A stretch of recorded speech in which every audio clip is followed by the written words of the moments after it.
Hi Andreas, I know you're not an economist, but could you explain in simple terms what a deflationary system is and how it relates to an inflationary system? What are the pros and cons? Gee, as not an economist, allow me to demonstrate. This is an inflationary system.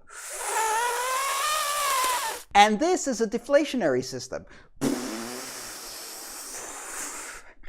And my producer is trying so hard not to crack up laughing here because that was completely ridiculous. But then again, it's not that much better than many of the explanation you get from mainstream economists. I mean, really, a lot of mainstream economics today is about blowing hot air like and so you don't get very good explanations.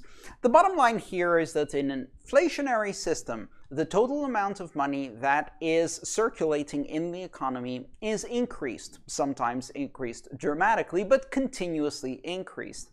As a result, if you think of money as a metric and you think of the global economy or whatever economy you're using in the context of that money as the total amount of actual value being transacted, then if you look at money as a metric, you simply divide the global economy by the amount of money that circulates, and you get a fraction of that value corresponding to each unit of money. You take, for example, the $114 trillion US economy, or whatever the number is right now, and then you divide that by whatever number of dollars are available, and you get a value per dollar that corresponds to actual economic activity, whatever that number is. So you can imagine if you're increasing the divisor, if you're producing more money, then you're taking the same amount of economic activity and you're just dividing it into smaller and smaller pieces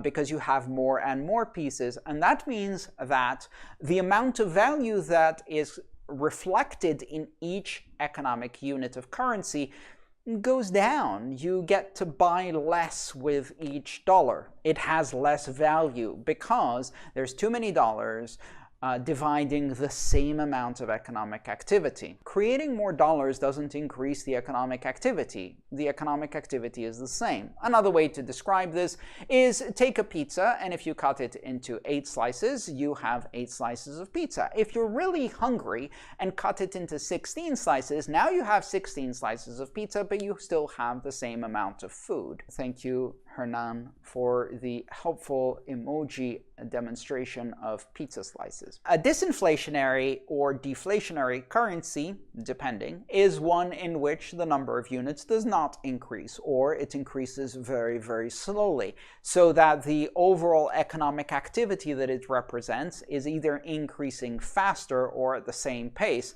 which means that you are not dividing by a greater and greater number. You're either dividing by the same number, or the thing at the top of the fraction is going up as well as the thing at the bottom of the fraction, and as a result, the overall number remains the same, the ratio of economic activity to monetary units. A deflationary system is where the amount of units is actually decreasing.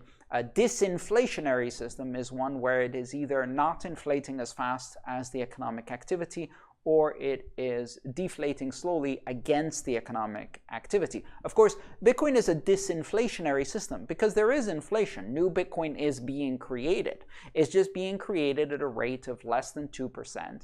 And as a result, that is usually less than the increase in the value of the economy of the Bitcoin space. Thanks for watching. If you'd like to support me, please consider subscribing to my channel and supporting me on patreon.com.